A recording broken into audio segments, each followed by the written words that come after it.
Class 12th NCERT physics में आपका स्वागत है। आज अपन इस क्लास में पढ़ने वाले हैं कि बिंदु आवेश के कारण विद्युत क्षेत्र की गणना करना।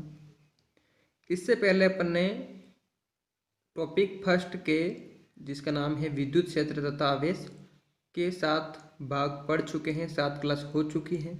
अगर आपने नहीं देखे हैं तो डिस्क्रिप्शन में उनके लिंक हैं, तो उनको देख लेना ताकि आगे जो पार्ट आने वाला है, भाग आने वाला है, जो क्लास आने वाली है वो आपको समझ में आती रहेगी।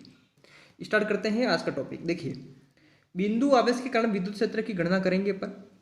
जहां आप देख रहे हैं कि ए बिंदु पर स्रोत आवेश है Q कैपिटल में, और बी बिंदु पर परीक्षण आवेश है क्या, Q नॉट। अब जो अपन ने बात की है उसी को अपन लिख देते हैं। माना कि स्रोत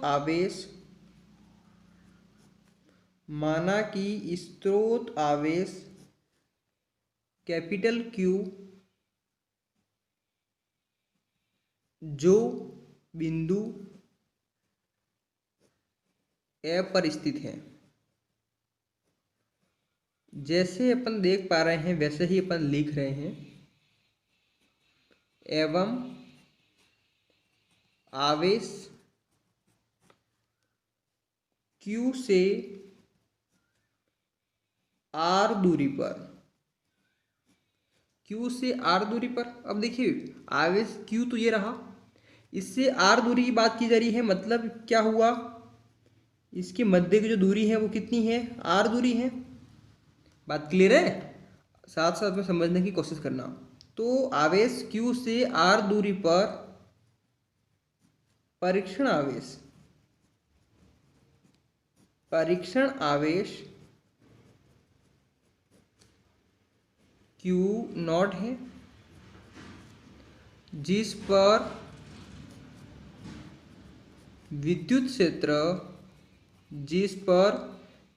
क्षेत्र की तीव्रता ज्ञात करनी है।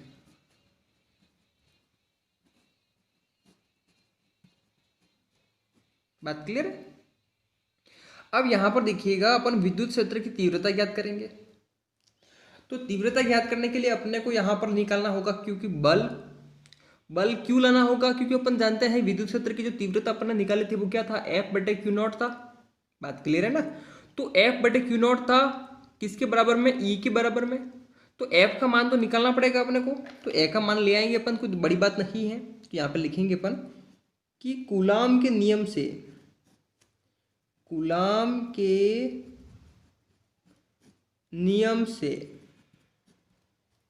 अब यहां पर देखना, कूलाम के नियम से बात कर रहा है वो क्या है, यहां पर बल निकालना है। बल क्या कहता है, दो आवेशों का मध्य बल लगता है। कौन कौन से आवेश है, कूलाम के नियम से आप बल निकाल दो, क्या होता है, पढ़ रखा है ना अपने कि K Q1 Q2 बटे R²। यहाँ पे K क्या है, कांस्टेंट हो जाएगा, जिसका मान क्या था 1/4πε0। ठीक है ना? वो अपने समानुपात का जो साइन था उसको हटाया फिर आया था, अब वो याद होगा तो। फिर देखिए क्या है, Q1 की जगह कौन काम कर रहा है, कैपिटल Q। और Q2 की जगह कौन काम कर रहा है, Q नॉट। बात क्लियर है? लिख दूं यहाँ पे, तो क्या हो जाएगा, K कैपिटल Q नॉट, और उनके मध्य की दूरी क्या है, R है, तो उसका x² हो जाएगा अपन में। तो ये तो आ गया है क्या, बल आ गया है, समीकरण 1 बन गई। अब देखिए अपन थोड़ा सा आगे बढ़ते हैं।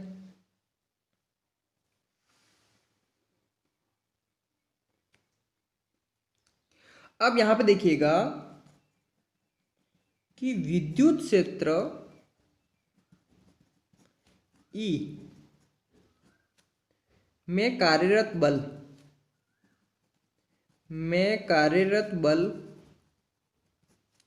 F वेक्टर हो तो। बात क्लियर है? अगर इसके अंदर जो कार्य कर रहा है वो बल जो है वो F वेक्टर होता है, तो अपन ये भी जानते हैं कि F वेक्टर इक्वल टू क्या होता है, Q नॉट E वेक्टर। मतलब परीक्षण आवेश के गुणनफल को ही तो अपन बल कहते हैं, पढ़ रखा अपन ने, कोई नई बात तो है ही नहीं अपने लिए।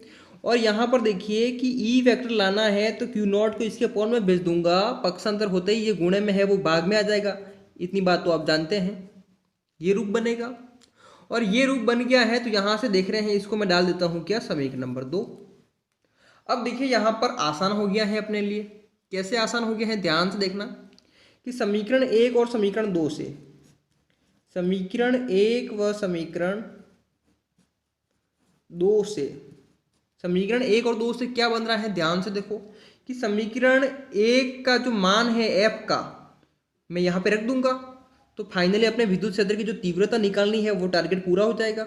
E इक्वल टू, देखिए यहाँ मान रख रहा हूँ क्या है, कैपिटल Q नॉट बटे R स्क्वायर है, बात समझ रहे हो।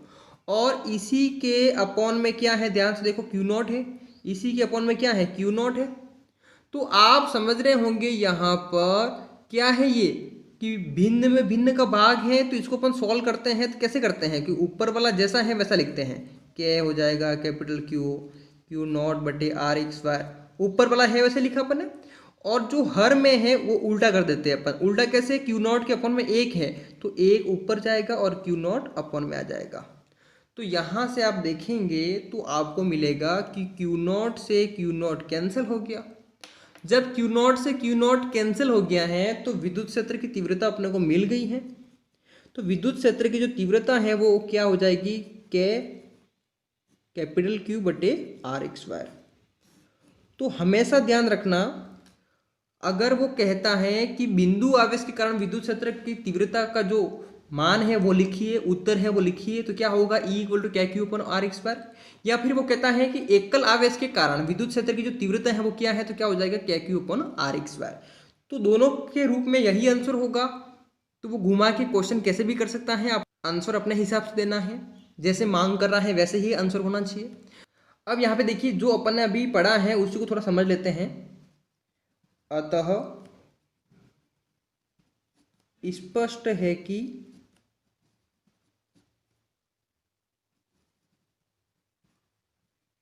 बिंदु आवेश के लिए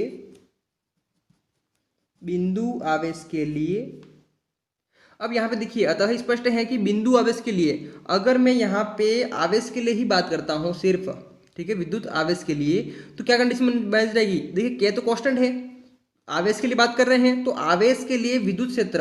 अब यहाँ पे देखिए विद्युत क्षेत्र की जो तीव्रता है वो समानुपाती हो जाएगी, किसके हो जाएगी, 1/r स्क्वायर के, क्योंकि आवेश के लिए बात कर रहे हैं। K तो क्या होता है, कांस्टेंट के लिए आया, कांस्टेंट आया है, जब अपन ये समानुपाती का साइन हटाते हैं तब आएगा ना, बात क्लियर है। तो कौन सा रूप बन जाएगा, E समानुपाती है 1/r स्क्वायर के, अर्थात विद्युत क्षेत्र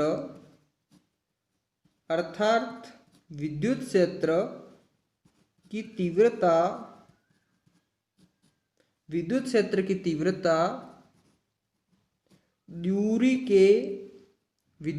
तीव्रता, दूरी के वर्ग के व्युत्क्रमानुपाती, दूरी के वर्ग के व्युत्क्रमानुपाती होती है। बात क्लियर है।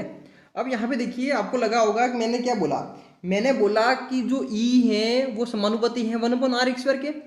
हाँ बिल्कुल, 1/r स्क्वायर के समानुपाती है। जब 1/r स्क्वायर बोलूंगा तो समानुपाती कहलाएगा।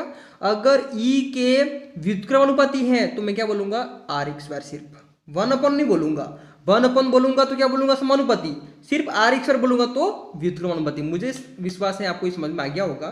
फाइनली अपने एकल बिंदु आवेश कहें या फिर बिंदु आवेश के कारण जो विद्युत क्षेत्र की जो गणना करनी थी अपने, वो निकाल दी है, कर दी है।